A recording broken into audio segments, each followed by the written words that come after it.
Hi there, I'm Mike Peters, and welcome to the wonderful world of cartooning.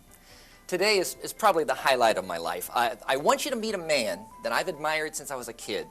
He's a giant in the field of cartooning. His career has spanned some 50 years.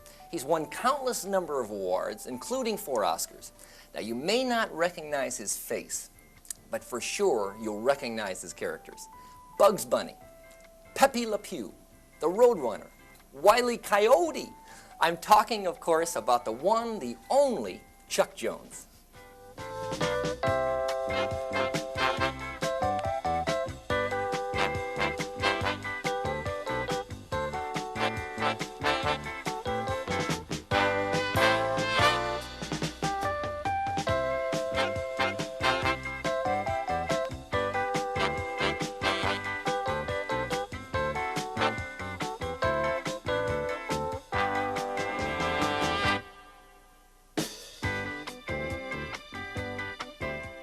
Chuck, this is so fabulous that you could be here.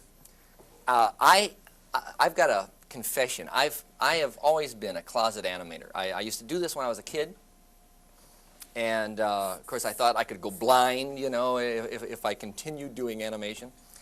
And the closest I ever came to leaving editorial cartooning was about a year and a half ago when we were together, and I don't know whether you remember this or not. We were sitting in a restaurant, and you had asked me if I was interested in animation, and I said yes. And you said, "Boy, I'd like to work with you someday." And I went home to that hotel room with my wife, and I said, "Marion, I'm leaving the newspaper. I'm going to go to work with Chuck Jones in Hollywood, and it's going to be great. And we're going to do characters together." And I woke up the next morning and realized that you were probably joking or something. But tell me what I could have gotten into. I mean, what is animation? Well, my wife was Marion too when I went. No, I mean, but that's not the same Marion. No, it's not the same one. We were childhood sweethearts, but not with each other. I would have loved to have had you as an animator, but we were just a little out of tune with the times. We weren't quite in sync as far as that part's concerned. But we certainly are in sync as far as my admiration for your work. As far as and you invoke life in one way, and I have to invoke it in another. Mine is based in movement, and yours is based on how you describe the character by the way you draw him and by the kind of words you put in the mouth or the balloons. And so animation can best be described by Webster, who said that animation is to evoke life, and that's about it. I don't believe there's imitations of life. I think, as I'm sure that you feel, that if your characters aren't alive to you, how are they going to be alive to anyone else? Mm-hmm. So what we do is take 24 frames to the second to fill out in order to achieve one second of how a person acts. Mm-hmm. But what we really look for in order to bring somebody to life is to find out not what's right about them, but what's slightly off about them, what's different about them. You know, like Jack Benny used to say, that 3 fingers are funny and 4 fingers aren't. That's what what the psychologists call a displacement activities. Huh. So when you're working with Bugs Bunny, there's certain things that he might do which don't have anything to do with his action. He would never say, "I'm going that way," which is you're doubling. If you say you're going that way, it doesn't really matter. Yeah. Or you say, "I'm going upstairs," you don't have to. Peter DeVries used to say that his wife said, "I'm going upstairs." I'm going upstairs. She was the one that said that flying is for the birds. And That's wonderful. Do you think that you could show us one of your characters? Maybe, could you do a Bugs Bunny? And I always start with the ears because I used to draw the head, and then I found I didn't have room for the ears, so I had to bend them. Who is Bugs Bunny? Well, Bugs Bunny is most of my characters are what I am, mm-hmm. like the Coyote or Daffy Duck or so on. As George Orwell said, I've never met a man that was worse than I am, you know. And so all I have to do is dig down inside the character to find out what he's like. I mean, Daffy is self-serving and very willing to do anything to anybody else as long as he gets his way. Well, within all of us, I think there's that factor. We'd like to be avaricious and to protect ourselves. But Daffy will say, when he's betrayed Bugs, he'll say, "Well, this is a good thing. It's better it happened to him than to me, because pain hurts me." you know. So I told that to my doctor one time. He said, "Do you want a shot? Do you want the dentist?" I said, he said, "Do you want to use Novocaine or whatever they use?" And I said, "Of course." I said, "Pain hurts me." And I said, "What do they invent the stuff for if you're not going to use it on me?" Chuck, So- I heard one time that Bugs Bunny got his name by some roundabout way. You know the story I'm talking about? Yeah. What happened was that there was a newspaper, an old newspaper man who worked as a story man at the studio, and his name was Bugs Hardaway.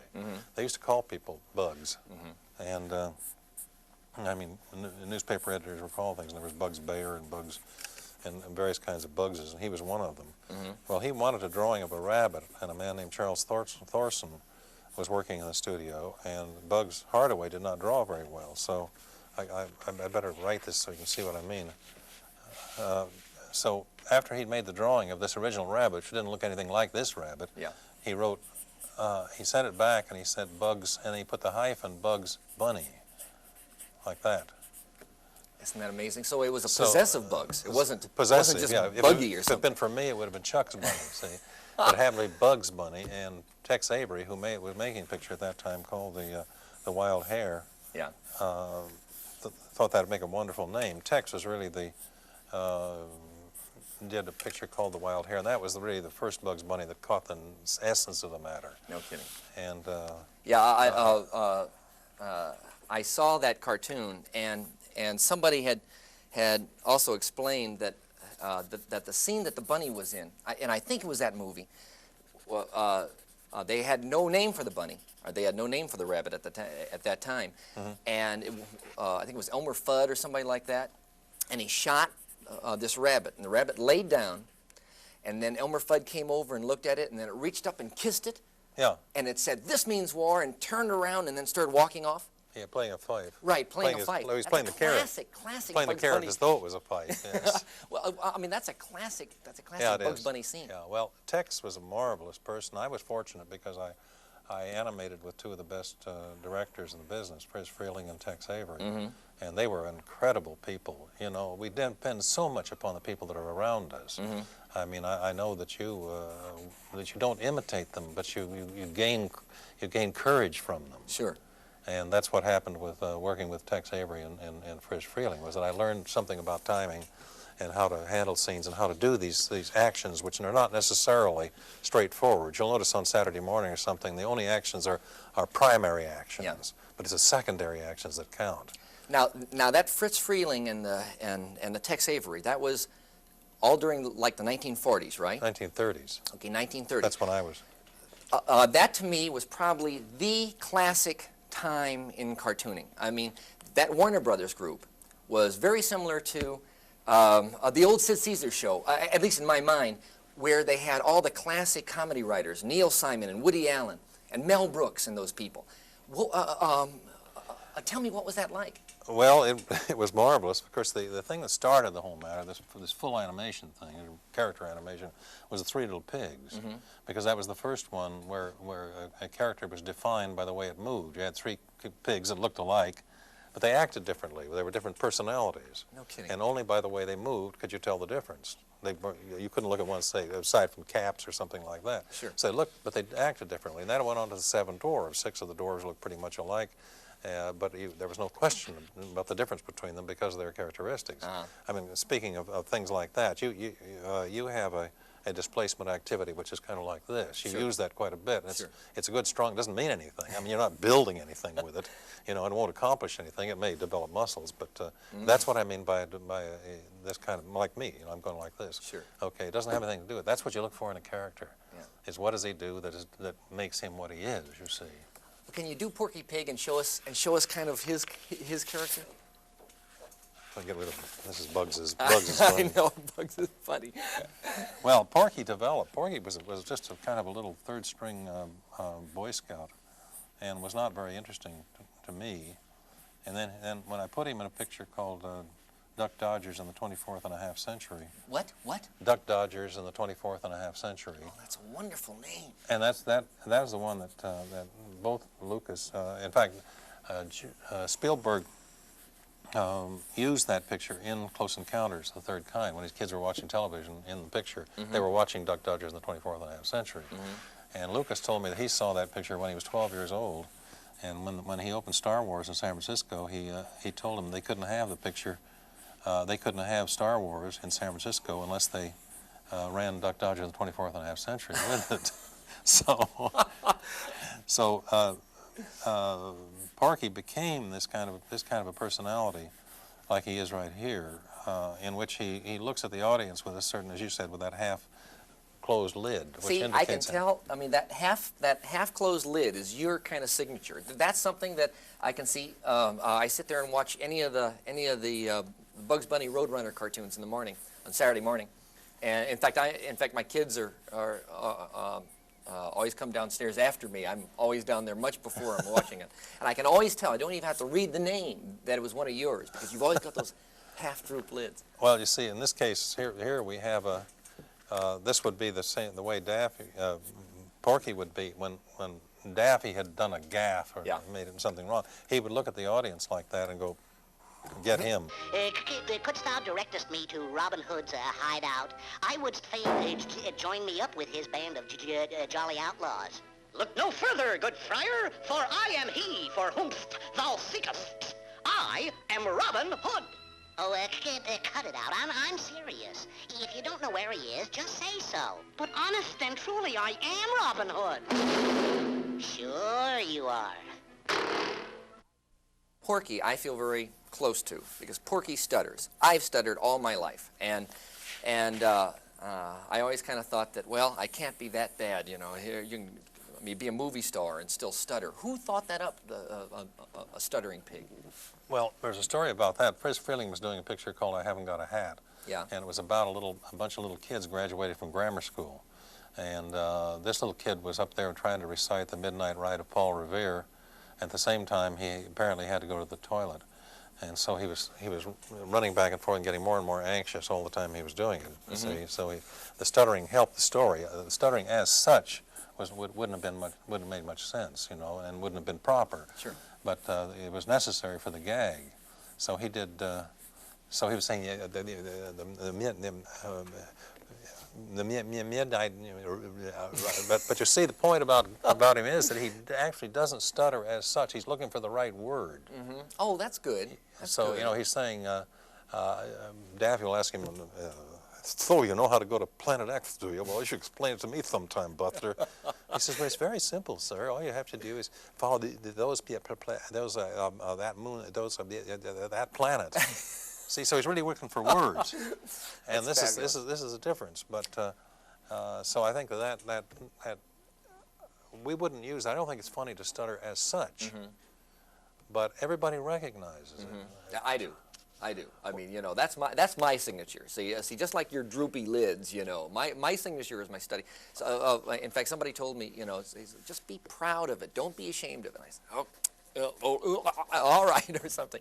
Listen, about that signature business. Pardon me. This is what he'd be saying if he was on Mars. You see. Oh, that's wonderful. He'd say, he said, there's a beautiful Earth out tonight. Right? That's terrific. Yeah. So that's old Porky. Now, for a while, you did some Tom and Jerry cartoons. Yeah.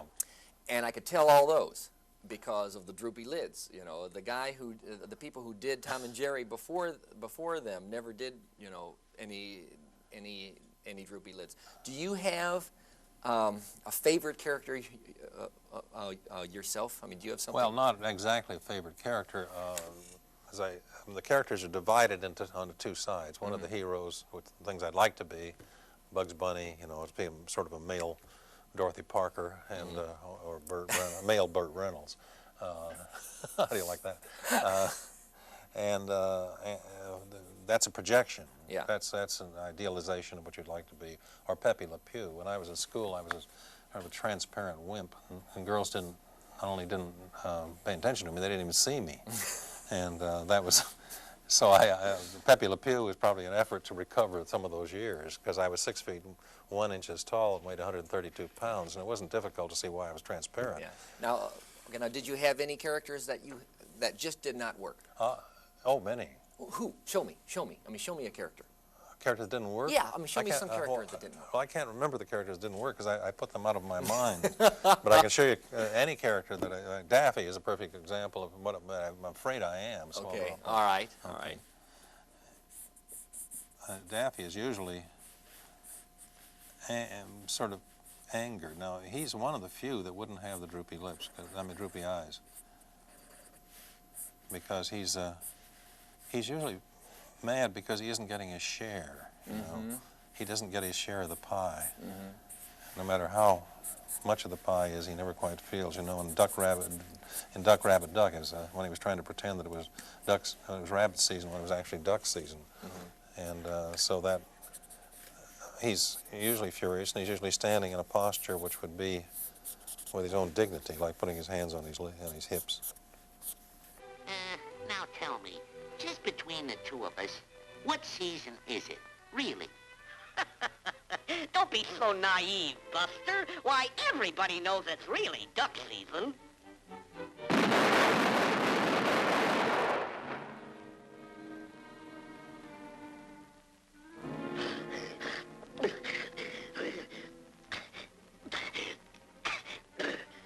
You're despicable. The advantage we had, Mike, was that we grew up at a time in the 30s and 40s when animation was so new that you could make public mistakes. How often do you get that chance? Like the early days of radio or television, in the early days of radio, you know, Arch Obler or Orson Welles, who was, you know, 19 or 20 years old, would get up and say, hey, I know what we're going to do today, and that's what I feel about this. I know what to do today. Why don't we read the Declaration of Independence? Right? They'd get up there in front and pull it right into it, and they'd read the Declaration of Independence, you know. And everybody would say, hey, that's a great idea. Now about the Federalist Papers? We'll try that tomorrow, you know. And people would listen. Why? Because it was brand new. And when we were doing it, we were so close to the idea that they you know, like the very first animated cartoons were really taken from Mutt and Jeff and things like that in the early 1920s to animate these, and people would die just to see Mutt and Jeff walk. They'd never seen a still drawing walk. Yeah, could you try to do it for us? Well, I can try to do well, from Farmer Alfalfa or something like that. I'll sign these later. Okay.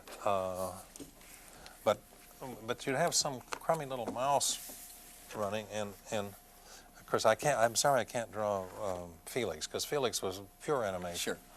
But you usually had a little mouse with a nose sticking out like this, and like so, and maybe big ears, of course, a forerunner of possible Mickey Mouse. And all he would do is run, these little feet usually just like this. Now this was the first thing that you did. No, not the first thing I did, but the first thing that was done in animation. Yeah, okay, they were doing. So they'd run along like this, and they'd jump up in the air, and then they'd run along, and they'd jump up in the air, and people said, oh my God, the character's moving, you know? Isn't that exciting? And then when talking pictures came along, you'd do anything with talking, as long as it was talking. The only person who didn't believe in it was Jack Warner. I mean, Wow. Harry Warner. He said, who the hell wants to hear an actor talk? Really, he said that. And, so he didn't believe in talkies. No, like I told Oh, you. that's really you know. Oh, they were strange really people. farsighted. I mean, you know, like Wilson Meisner said, nobody could ever go bankrupt underestimating the good tastes of the Hollywood producers. But yeah, I told you the first time I met Harry Warner, and after I'd been directing for 15 years, this was 1945 or something like that. I started directing in 37. And he said, and I had never met him before. Yeah, the Warners. Okay, now Warner of Warner Brothers, right? This is the two Warner Brothers were there, Jack and Harry. All right. And Harry said, the only thing I know about our cartoon studio is that we make Mickey Mouse. And I mean, you go. So I said, hey, great, you know. I'm going to give up. I mean. So I told him, I said, as we were leaving, I said, we'll try to make some good Mickey Mouse. He says, that's the boy. He says, keep working. And Frizz Freeling said that they really believe that. Because he said that in 1962 they discovered we didn't make Mickey Mouse, so they shut the studio. Oh God. Anyway, that's the kind of character that we that was done in the early days, and people were satisfied with that. And then when we started animating, of course. Yeah. Now I had heard that for a while, at least in some of the Disney studios, and I don't know if it's true for Warner Brothers, that certain animators were specialized. I mean, certain guys were good birdmen, and certain guys were good deermen and stuff. Was that true for Warner Brothers? The greatest animators were not, and that was one of the reasons that most animators, like actors, that they should be like actors. In the early days, there were duck men, as they called them, and Mickey men and stuff like that. But basically, a good animator like Frank Thomas or the great Ken Harris, who worked for me, or Benny Washam, whom we lost about a month ago, people of this kind were like great actors. You know, who knows what the personality is of Sir Alec Guinness or Laurence Olivier? We don't know. Sure. We know what Cary Grant is probably like off screen, and we know what Cooper was and the rest of these. Yeah. But we don't know what these people are when they're in their personal lives. Who knows? Even Diane Keaton, somebody like that. We hope she's as lovable as she'd fall in love with us, but she probably isn't. And that's what an animator is. You see, we don't know he doesn't have any particular personality as far as the thing he's working with. Sure. And so he can move into, and what he does really is to get down and come up inside the character. You become the frog, or you become Bugs Bunny, or you become the character. And then there are no lines involved anymore, any more than your characters. Sure. You know, the only way I think that a child can quite understand how a character is drawn is ask them make a quick drawing. They can copy it of the United States. Okay, they draw a line down this and one down here and show Florida. You're not asking them to do anything academic. What you're saying is, what are those lines for? They're to show the outside of the United States.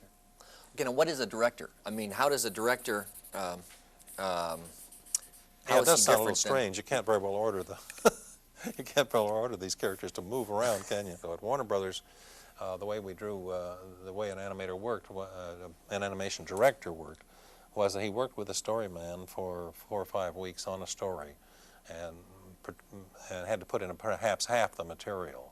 And sometimes the director, sometimes the storyman would come up with a premise, such as a French skunk in a perfume shop. Right. And then after that, I would take over as the director, and I'd do about 300 sketches out of the 6,000 that eventually would appear in the picture. 300 But they had to do the drawings. key pictures, you know. I didn't try to do the animation, but, you know, the look of the things you're talking about, the looks and so on.